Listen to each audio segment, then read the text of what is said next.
Welcome to Daddy's Podcast. This is the Redefining Plastics Podcast with Justin Riney.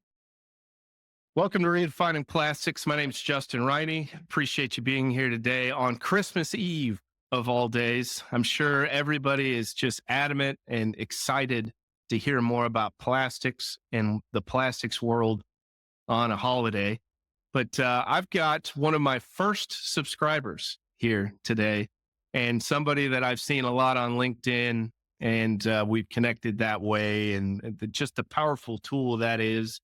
And really excited to have you here, Dan Mayhew.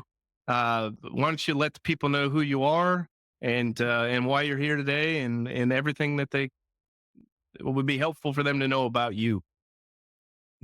That's great, and thanks for having me on. And obviously one of the first subscribers, because I happened to see you going through and was actively looking for podcasts around science because that's something I love doing. So I'll start with a quick introduction about myself. So I'm a chemistry scientist by background. Started about 10 years ago with being in the green chemistry space. That's my field. I kind of have had a 10 plus year career within mainly product development and strategy, anything from medical device delivery, drug delivery, FMCG. There's pretty much not been an industry I haven't worked in, but such as consultancy is in my last role. As I said, I'm really passionate about talking about science and sustainability mainly. And it's really that sustainability that sort of led me to plastics. In a way, it was actually a bit of an accident, me coming into plastics. You and I have that in common. Yeah. So be that what I mean by that is that, so I studied polymers as part of my university degree, and I did green chemistry as well as another module. And really at that point, I was more interested in alternative fuels and alternative reactions. And then I left the university experience and sort of got into a little bit into the food industry, but then into medical devices mainly. And then I left that role and came into consultancy, and there was one of the business development wanted a chemist for one of the sustainability projects, and sort of that's where things came together. And it's like, actually, my skill set, I'm really passionate about this, and this is actually something that I can really help and have something to leave on the world, so to speak. Mm-hmm. It's interesting. I talk to a lot of young people. They'll reach out to me. How do you get into sustainability?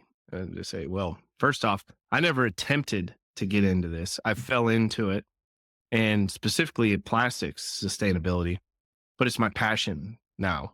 And it's because I was curious.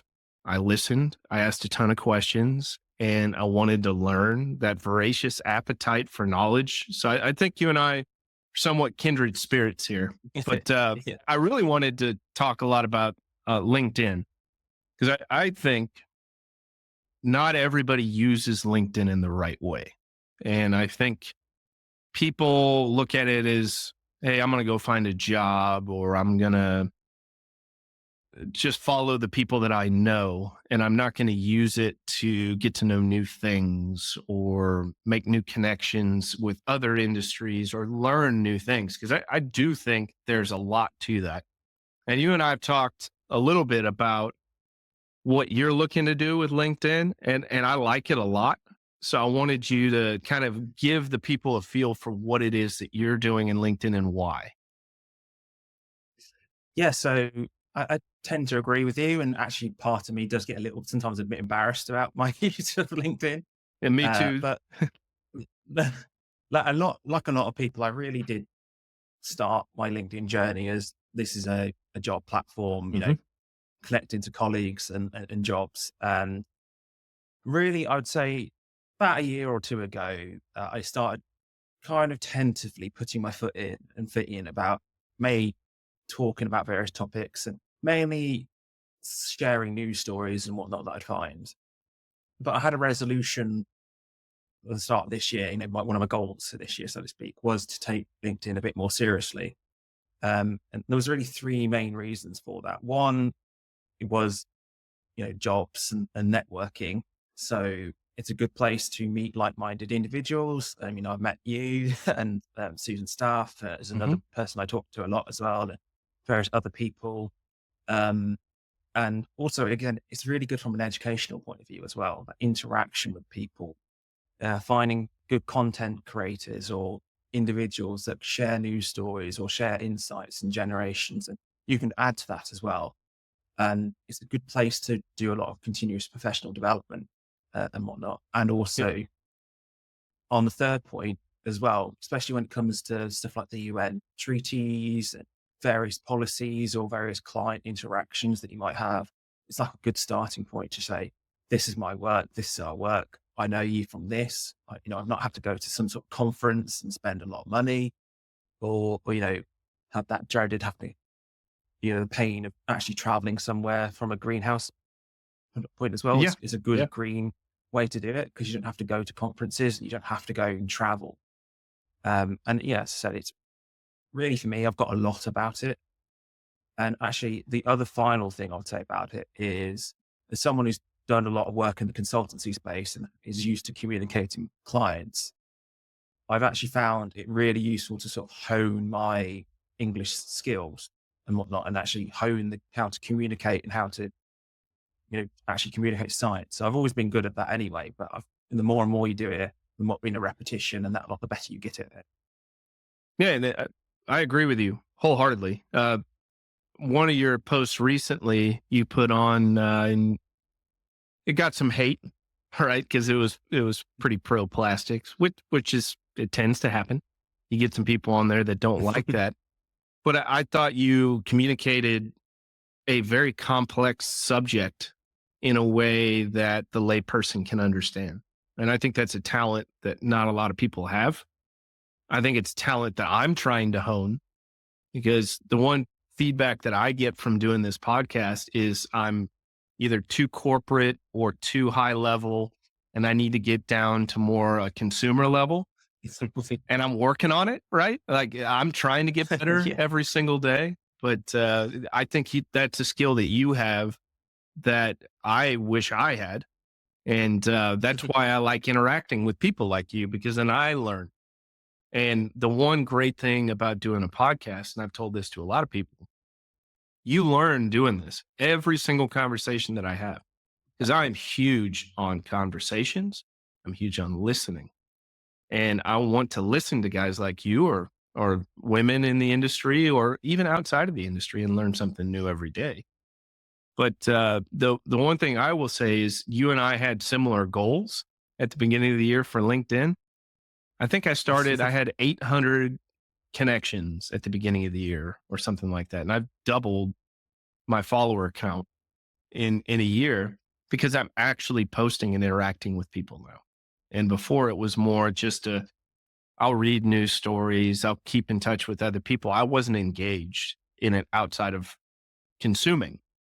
But now I'm creating, and just the conversations and the relationships, the true relationships that I've gained with people that agree with me and people that don't agree with me. I think I've built some pretty good relationships with people that can't stand my message. And I'm really excited about where LinkedIn's going to take us. I know that's a lot of me espousing on the joys of it, but for the people that are listening, if you're not engaged in LinkedIn and you're not using it, please do.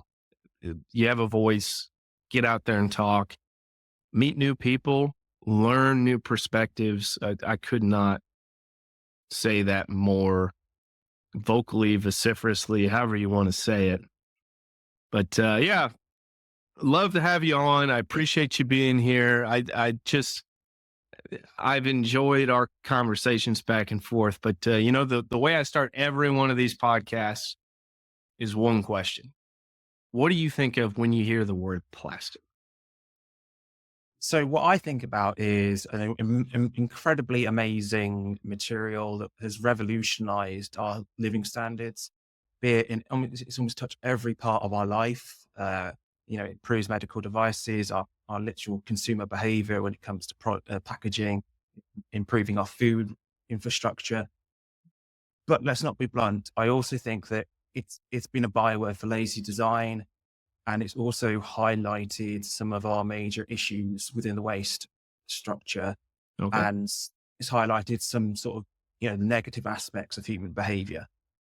Uh, and I think that, we need to be cognizant of both angles of that, which is why I talk a lot about plastic. Yeah.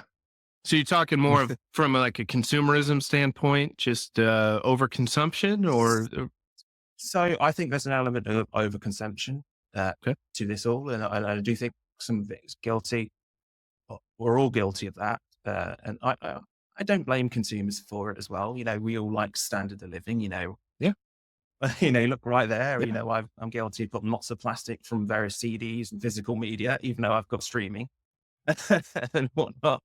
But no, I don't really mean necessarily consuming. I mean, like sometimes I think we've got the plastic industry and the packaging has got a lot better in the last 10 years. But I mean, I've got an example here. If you think about this sort of packaging, okay, there's quite a lot of like plastic blister in pack. this. Yeah, yeah, Yeah, blister pack. And, yep. do we really need all of this plastic?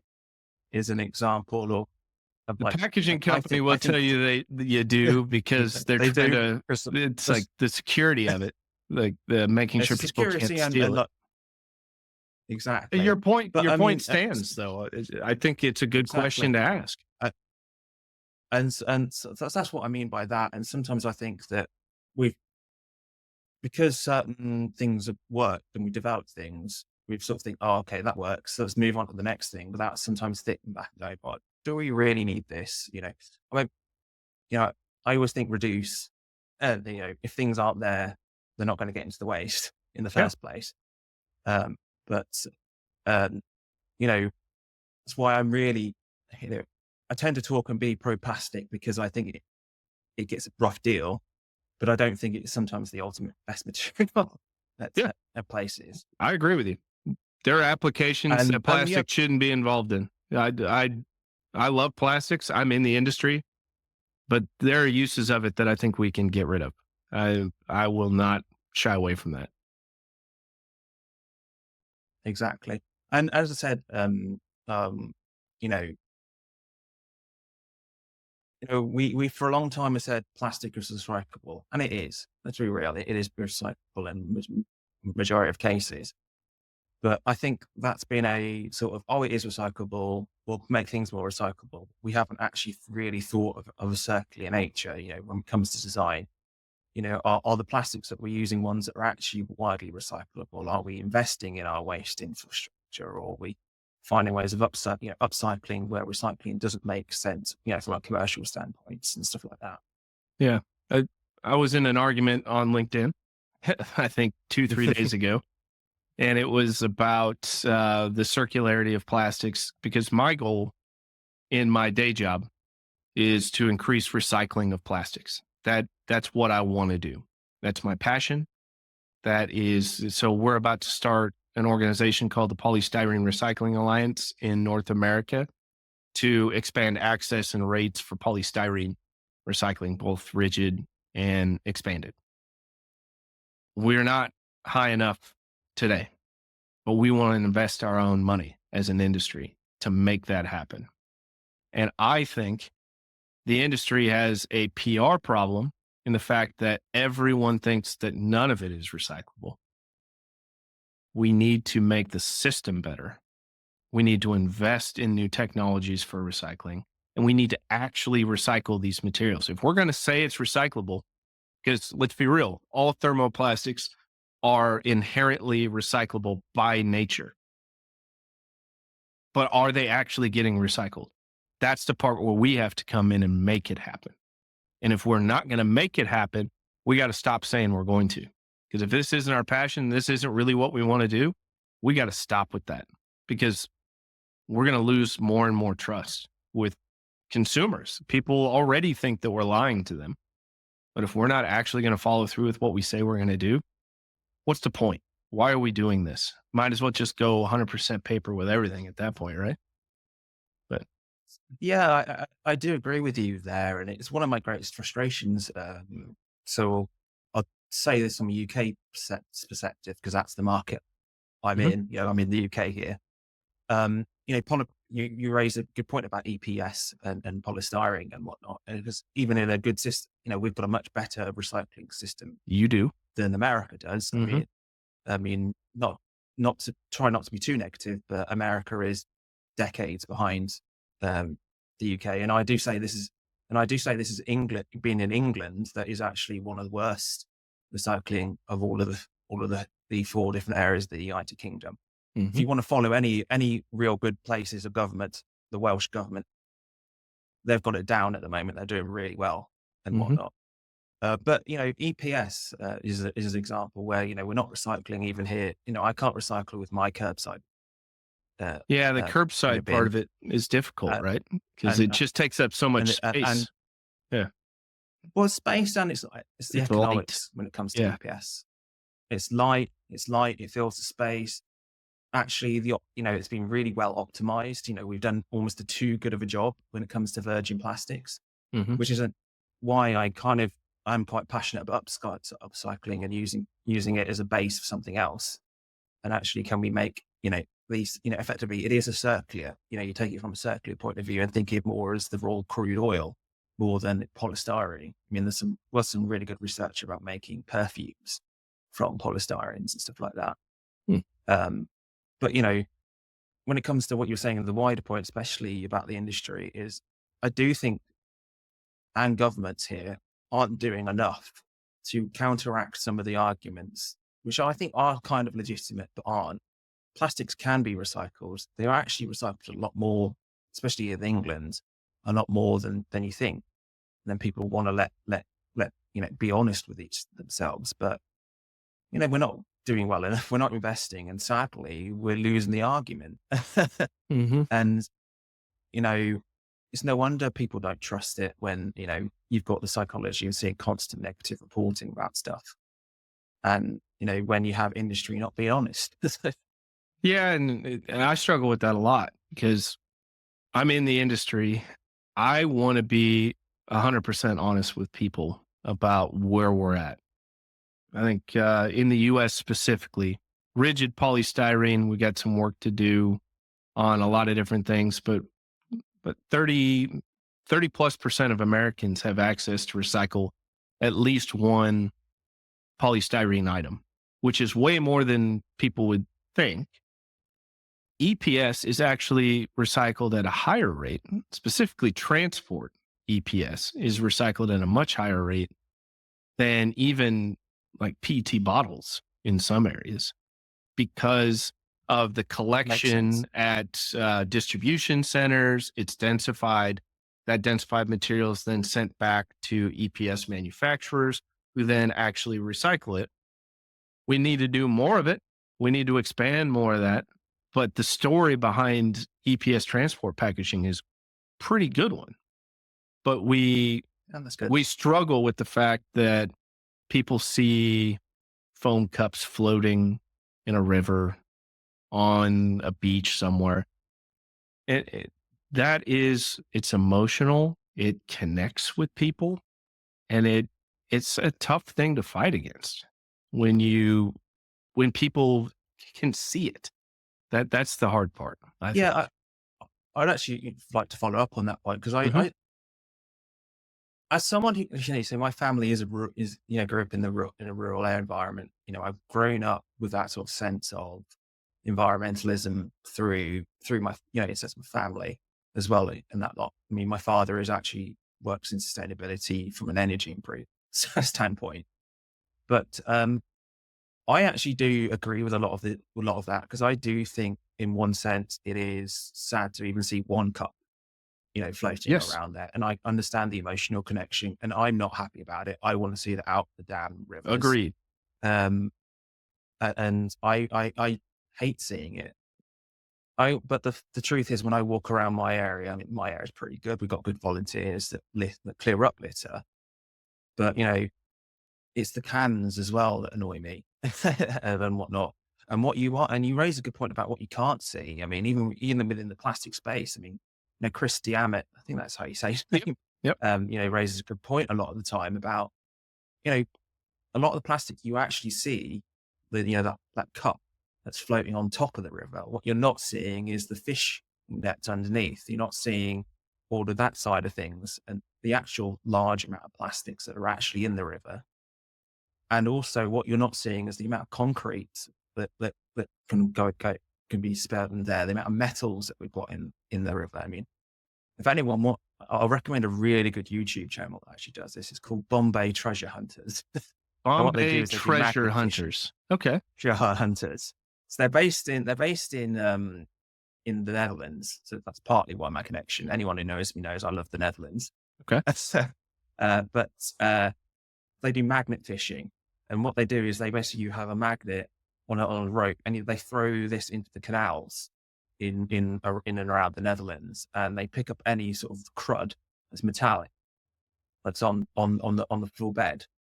And the reason why they can do it is because metal has some value and they can sell it into the scrap heap. So they're making money. Ultimately, they're making money from this, which is another idea that we should be doing for plastic. Agreed there too. And and they actually found stuff that's hundreds of years old.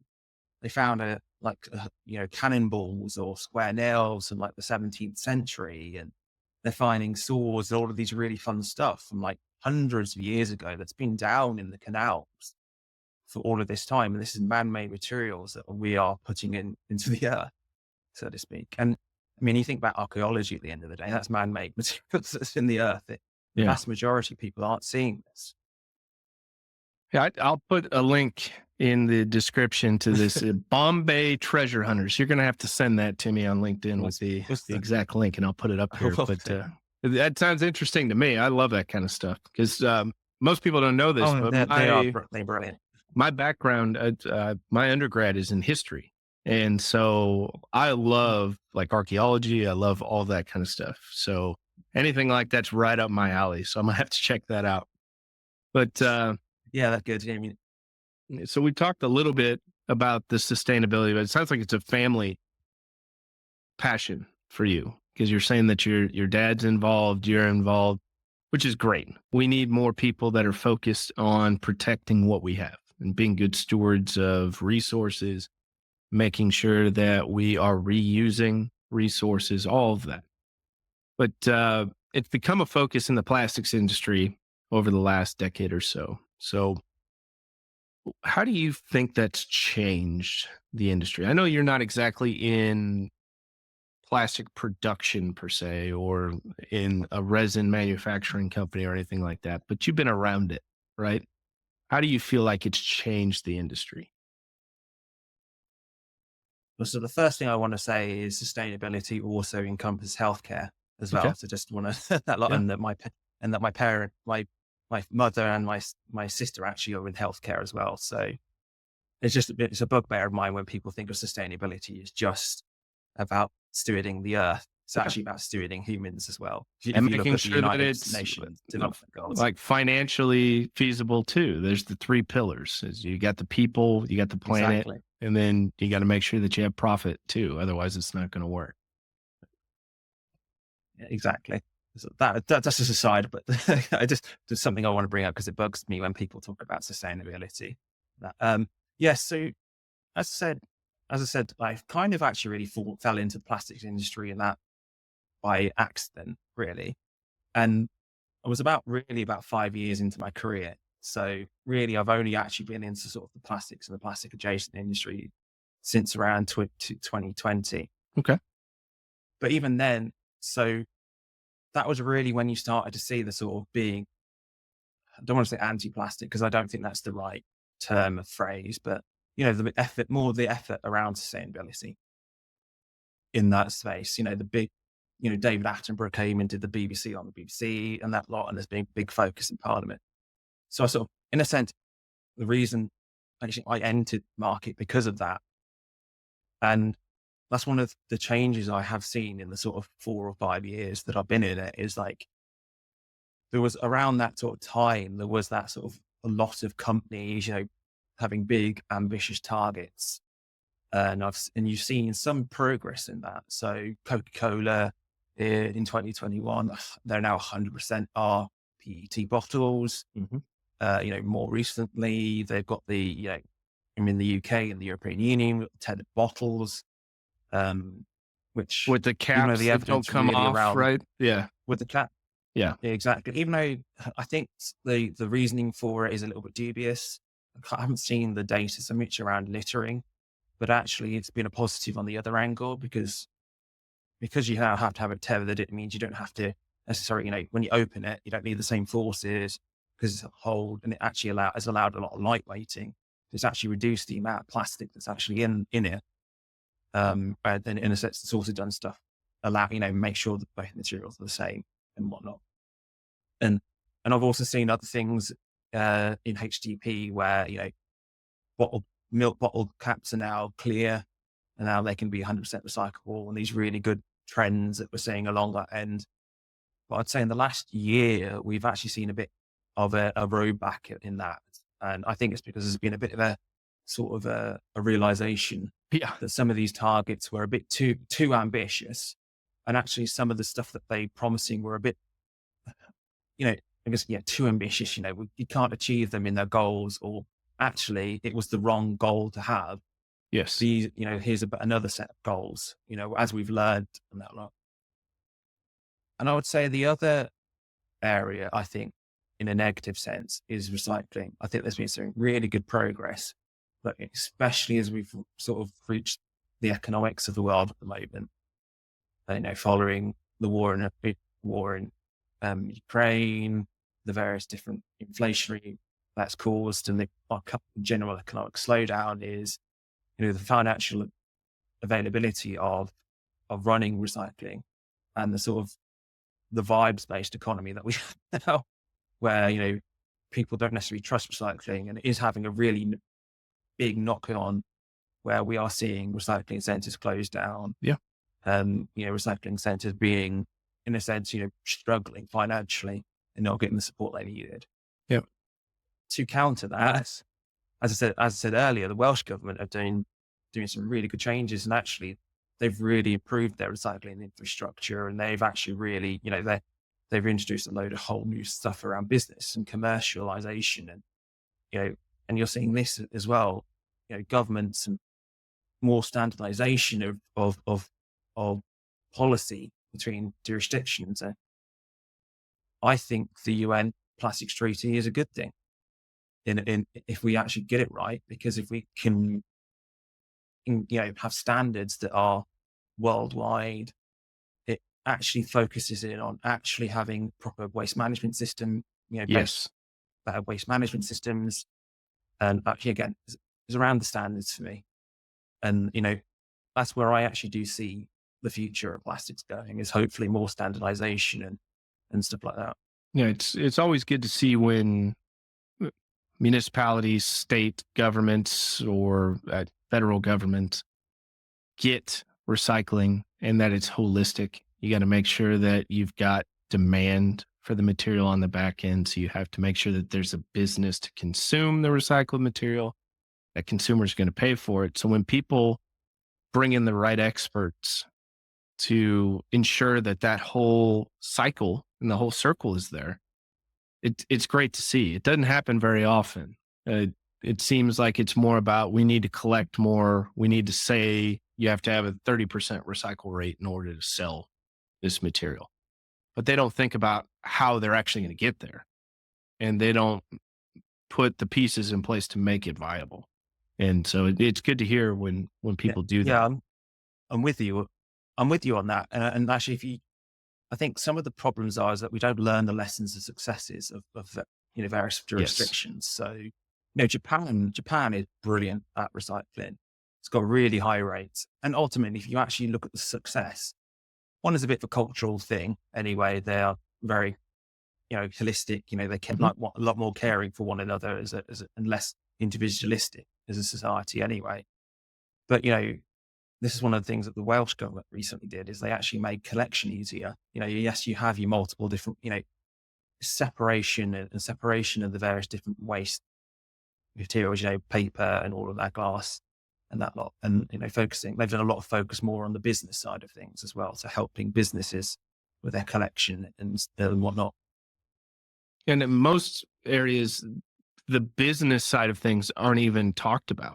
Like the waste management at the business level in the US, that's not even a part of the system here. That's all handled by the organization to organization. It's not even a part of the actual municipal waste management system, which always So what I mean strikes by me that as is, so we strange. won't, Yeah. so the, yeah. So what I mean is that, so I don't know the ins and outs if local council will collect some of their business rates because I'm not in Wales Mhm. and I'm not part of the recycling stuff.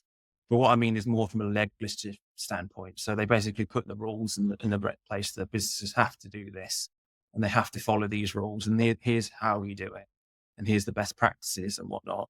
And then that also then encourages private businesses to then get involved in actually supplying it.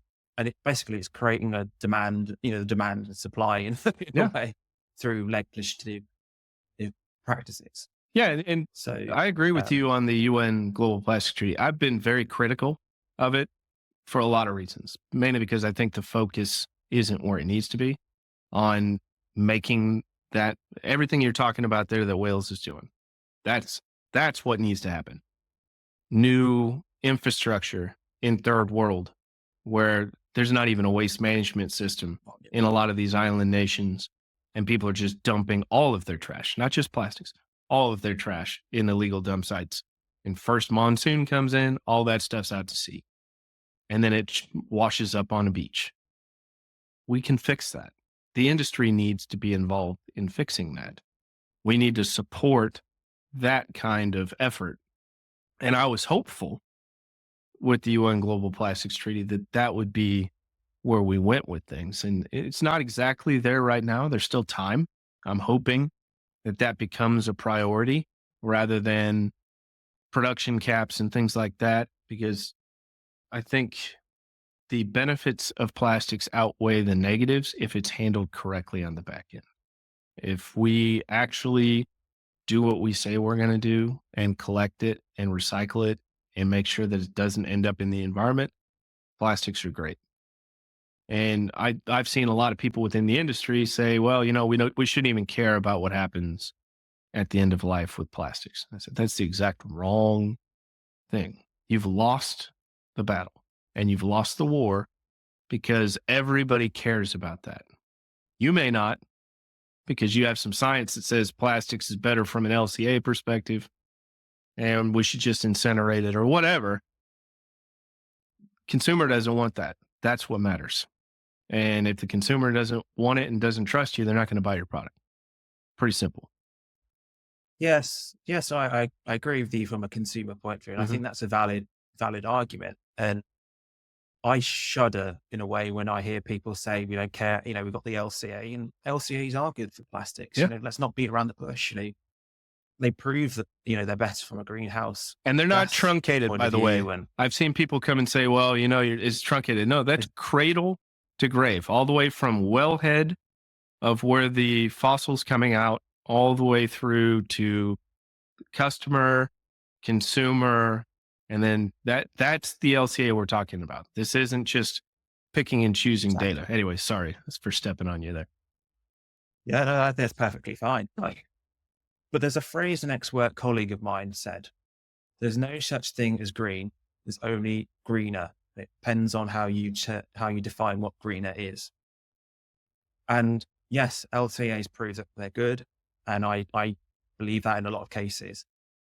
But we do have to think about the end of life, and we do have to think that we can't just burn things because that's bad for the planet. That is bad for the planet. That's in my view, it's a useless resource. But also from a business standpoint, it doesn't make sense because you can optimize and you can make money from your waste more.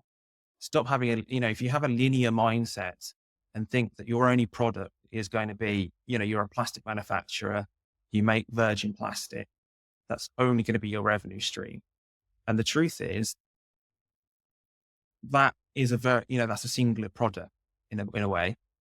And we all know what happens when businesses have single products, and you don't diversify your business structures and your products, you can become incredibly volatile to market forces, which is in a way why a lot of plastic industry is a little bit not happy with some of the NGOs and whatnot they're saying. But if industries can diversify by saying, well, we have this waste, consumers aren't happy that we have this life. Well, what can we do with this? Can we diversify and can we make another product? We can take our virgin used materials and we'll make recycled material. And now we have another revenue stream because now we're making recycled, plastic versions of our products. Or if that's economically economically viable for them, can we actually think and say, well, this is effectively an advanced form of petrochemical, right? We're making a petrochemical in a plastic sense. Can we take this and then can we make something from it? And can we then make other petrochemicals in the chemical industry? And actually, in a sense, now you've greened up a petrochemical. Yeah. Because instead of it coming directly from a crude oil source, You've already got the source coming from a plastic. You're not drilling more. So you don't have to go through a lot of process. Mhm. I mean, sorry, that's a green chemistry point of view. Reduce waste. It's number one of the 12 principles. And it actually makes sense from a business point of view because now you've got a waste material and you've got another economic incentive. You are making another product. You can sell this. That's more profit at the end of the day for a business. I mean, it's cool. I mean, it is technically, it's called green capitalism if you want to use a term, and whatnot. But and also, ultimately, if you're selling this revenue, so it makes your virgin plastic or it makes your main project more commercially viable as well, in a sense, because it optimizes it in another angle. All right. So what technologies within the plastics industry or recycling or any just industry around plastics are you most excited about right now and all the research that you're doing? So I'd say there are two main areas that Okay. I'm really interested in, actually, that I think are really fascinating and growing. And some of them were started a couple of years ago, and some are, I think is more of an industry that I think is hope gets successful. The first area is, and there's a company or a governmental organization, I can't remember what it is, called CPI in the UK. And they have this really cool 3D printing technology, where it's around atomical 3D printing and atomical 3D printing. So they have these really, really cool printers where you can take any part of the body and they can X-ray it, and they basically can print a version of that. And they've got all these really cool filaments, and they can modify it depending on the needs and the requirements to make effectively mimics, of bodily parts. And the reason why I think, firstly, I find it annoying. I find it really fascinating from a scientific point of view that you can do this, but it's really good from a prototyping and testing and development when you're doing drug delivery or when you're doing medical devices, because instead of having to use analogs, things that are closely mimicking whatnot, you can actually use things that have almost got very similar properties to the real thing. And it means that we can maximize our drug delivery products or are maximizing our medical therapy products when it comes to prototyping. And it actually means that we can make products that are designed better. We can talk about the femtech later on here, but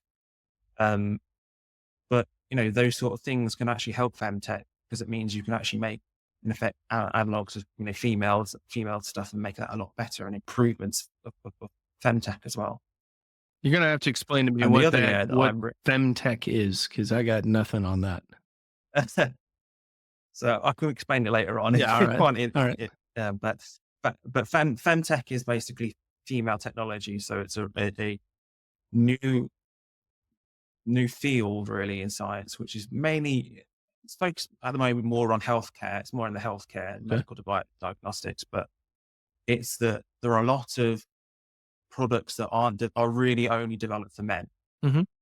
And they've been developed and they work on men, but they don't work on women because of the different hormones, different structures, and that lot. And there are a load of medical conditions that women, females have, endometriosis, polycystic ovaries, syndrome, a whole load around periods and menstruations.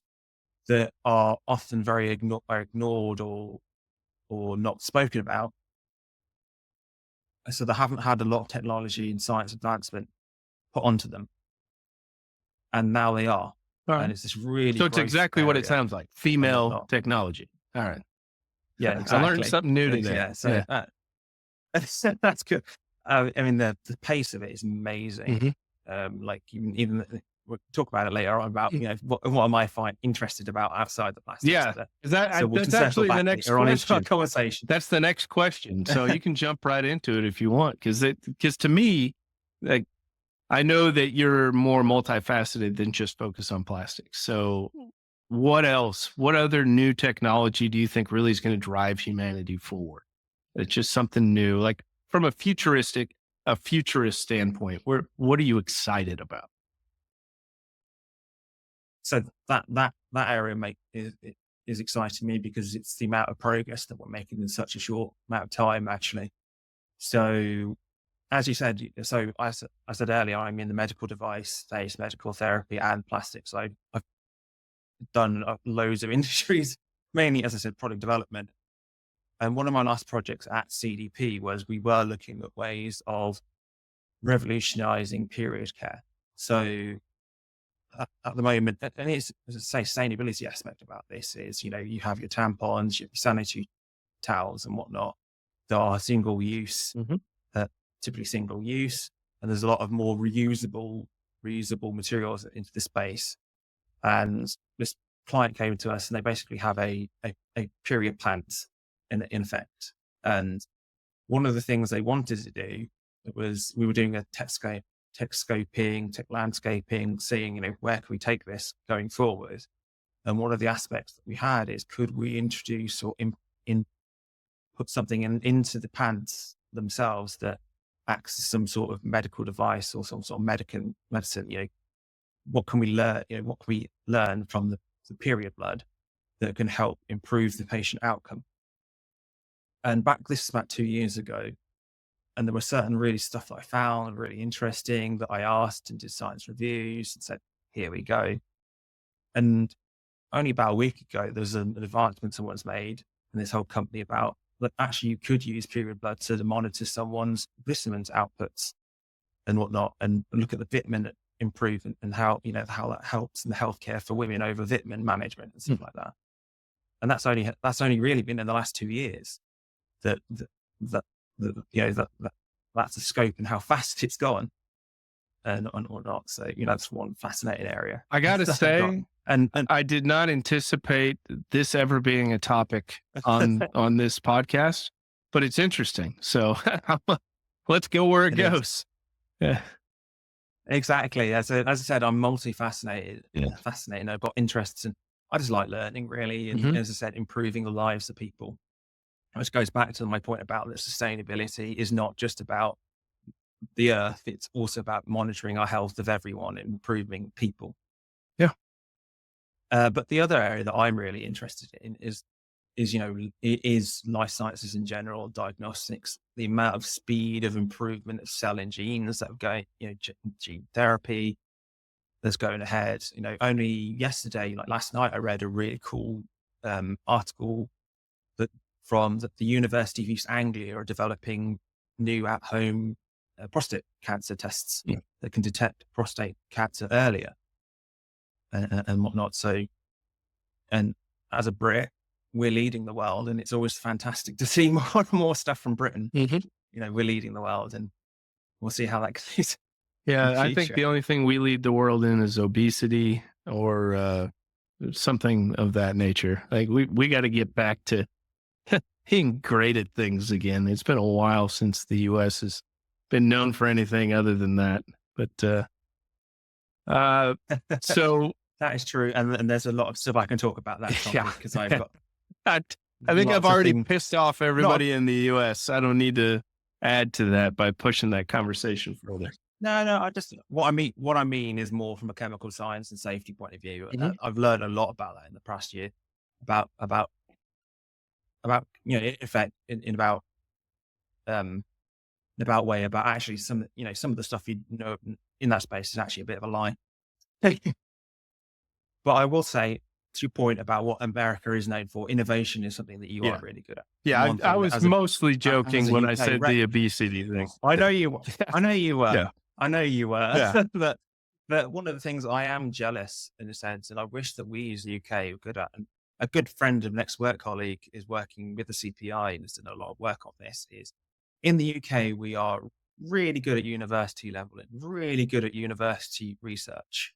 We develop, a lot of our science and technology that is in the world, is going on in our universities. But the problem is terrible at actually commercializing it. And we're terrible at at actually developing companies. And a lot of the time it ends up getting sold off by foreign investments and stuff like that. And we're seeing that in the plastic space as well.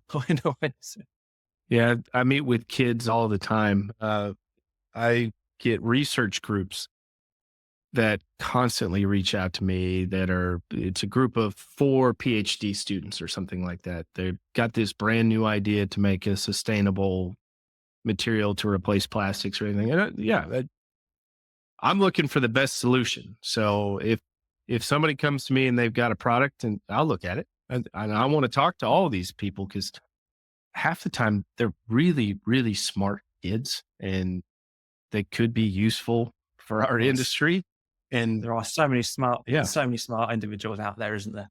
yeah, it's just, I hear you though on the not being able to commercialize these things well. That's why you've got these like Y Combinator and all these different incubators out there that take those ideas from organizations or within a college and then try to make it into a business, because So we do have Innovate. Yeah. Yeah, so we have had in last year the rise of Innovate UK, which is really good, but there's been a couple of issues around that recently. We've got the catapults, we've got the incubators and whatnot. So we are leading that way, and we're doing a lot better than we were. Yeah.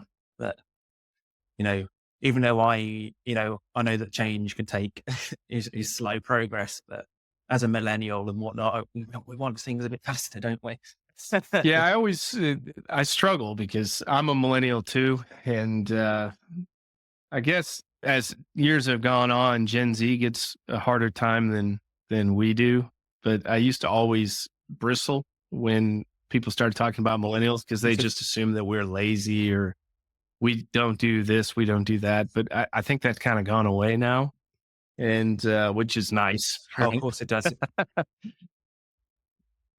You give it 20, 30 years and we'll be saying the same about the younger generation. These young kids aren't doing anything. Yeah. Because you've just raised this, but it makes me laugh. If you actually go back to, Aristotle and Pluto and people like that, you can actually see them saying the same thing. Yeah. These kids today, they're not going to amount to anything. But if you had a crystal ball, what do you think plastics look like in 10 years? Just the sustainability movement, just however you want to take that question, however you want to go with it. Yeah, I've been thinking about this a lot because it's a topic that always interests me anyway. So part of my role at CDP, my last company, was future gazing, mainly around chemical recycling. But I see the industry sort of, in effect, looking quite similar, because we are moving quite fast in more recycled content, more bioplastics, more, there'll be the same plastics, but coming from a biological source. So mainly sugar cane or bee gas or sea and that lot. I'm doing a lot of work in that space. Yeah. So yeah, it's growing. Yeah, you are. Because it's growing. Actually, one of the spaces is plastic and plastic adjacent in a way, but you can call plastic or polymers. They are very similar anyway. But there's a rise of using seaweed and that lot, and I can see a whole new generation of polymers coming out of that. I think there'll be a change of focus over the PR and the marketing around it. At the moment, it's very much deemed plastic placements. But I actually think these new innovations will actually be more of a replacement for foil. more than anything. Really? So, so I'm talking more around, you put your stock cube, you got your stock cube or your gravy granules are in the tablets. I don't know if you have it in the States, but we have OXO cubes and the various different stock and that lot. And currently they're they're in foil that you basically add hot water and it makes gravy or adds to your stew or whatnot. And they're currently in foil. And actually I see these new polymers that are coming out from seaweed being used in that sense.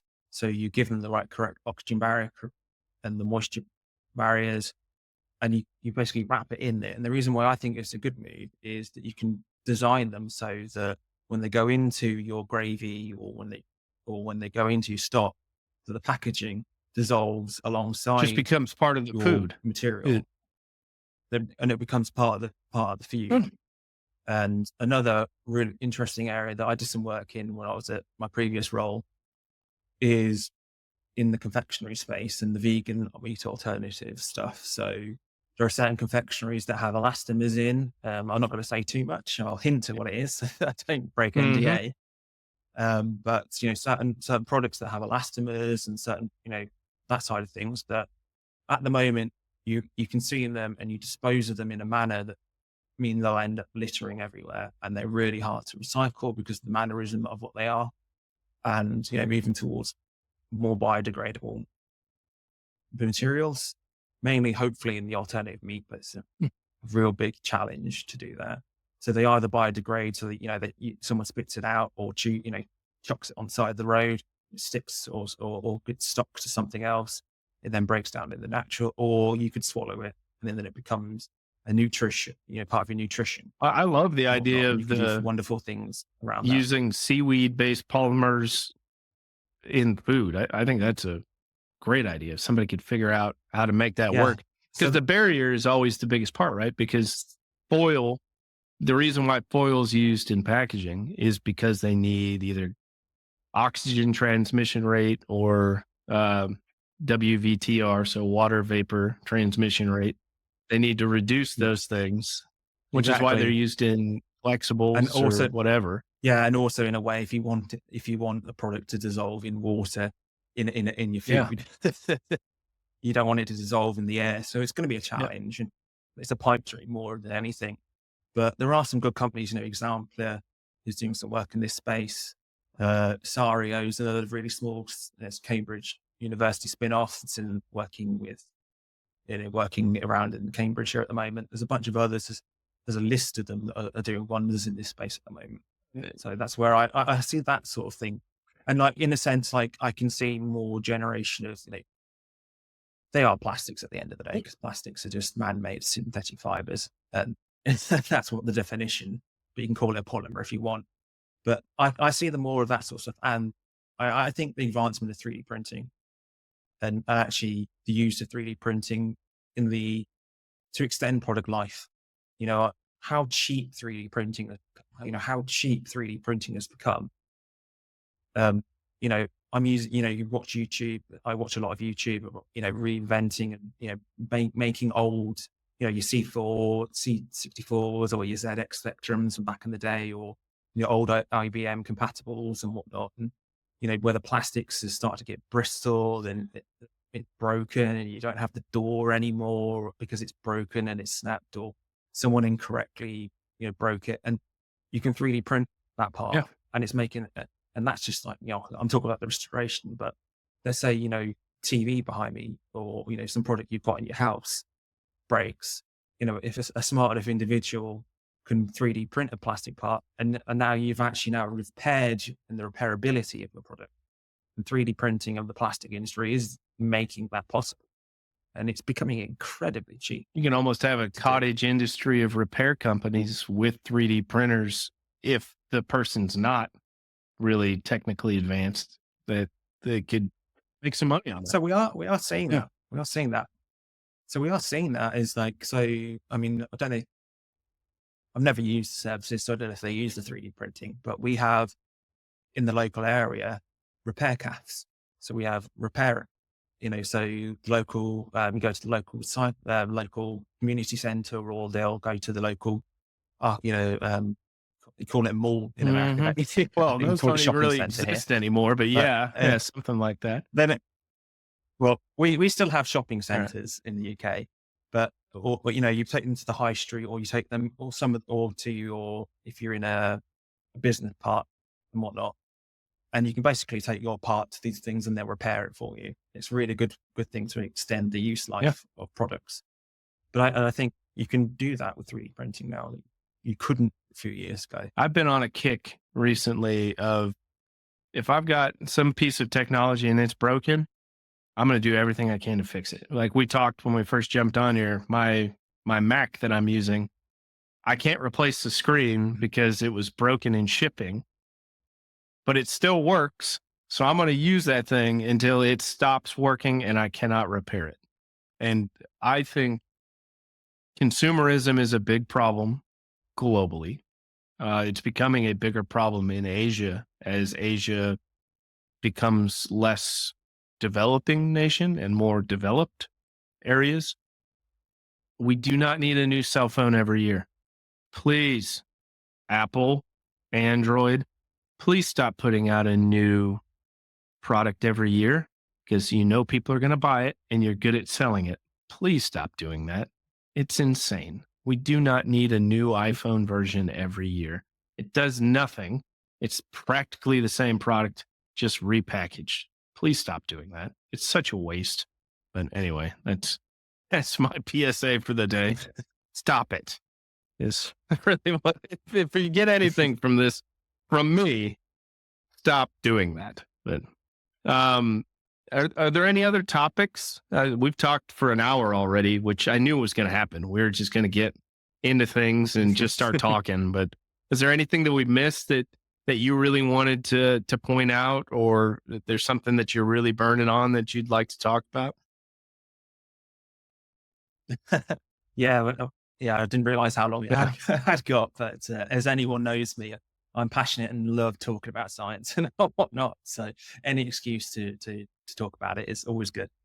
I'd say one thing I'd love to talk about in one sense, and we can have a brief discussion before we zoom out about, is I am really worried about the rise of chemophobia and plastic phobia in this area, but in particular chemi-phobia. And I think we're going to see the consequences. We are, especially in the States. I'm not going to go too political about this, but I think we are seeing a real problem with chemophobia and how chemicals and chemistry is being demonized and whatnot. And some of that comes down to lack of science literature. We also think there's not enough of us talking about the positives of chemistry and chemicals, and that everything is chemicals, and that not every chemical is bad for you.